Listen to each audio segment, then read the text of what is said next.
আজকে বানাবো কড়াইশুঁটির কচুরি। তার জন্য নিয়ে নিয়েছি কড়াইশুঁটি, আদা, রসুন, লঙ্কা সমস্ত কিছু পেস্ট করে নেবো। কড়াইতে দিয়ে দিয়েছি তেল। তেল গরম হয়ে গেছে। এবার পেস্ট করে রাখা ইয়েগুলো, কড়াইশুঁটিটা সব দিয়ে দেবো তেলের মধ্যে। ভালো করে কষিয়ে নেব। অল্প তেল দিয়েছি, একটু নুন দিয়ে দেবো পরিমাণ মতো।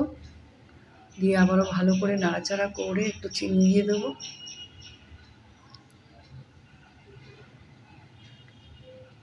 ভালো করে ওটাকে কষাবো।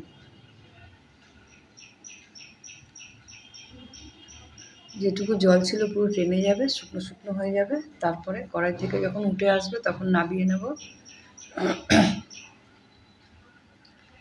এই যে পুরো কড়াই থেকে চলে এসছে উঠে। এবারও বেশি করে তেল নেবো। এবারে লুচিটা ভাজতে হবে, কড়াইশুঁটি কচুরি। এই যে সব বেলা হয়ে গেছে এখানে, দেখো একটা একটা করে ভেজে নেব। তেলটাও সুন্দর গরম হয়ে গেছে। কেমন হয়েছে অবশ্যই কমেন্ট করে বলবে তোমরা। আজকের মতন ভিডিওটি এই পর্যন্ত। আবার আসছে আগামীকাল। Tata, bye bye. আর তোমরা ভালো লেগে থাকলে ভিডিওটি অবশ্যই লাইক, কমেন্ট, শেয়ার, সাবস্ক্রাইব করতে একদমই ভুলবেন না।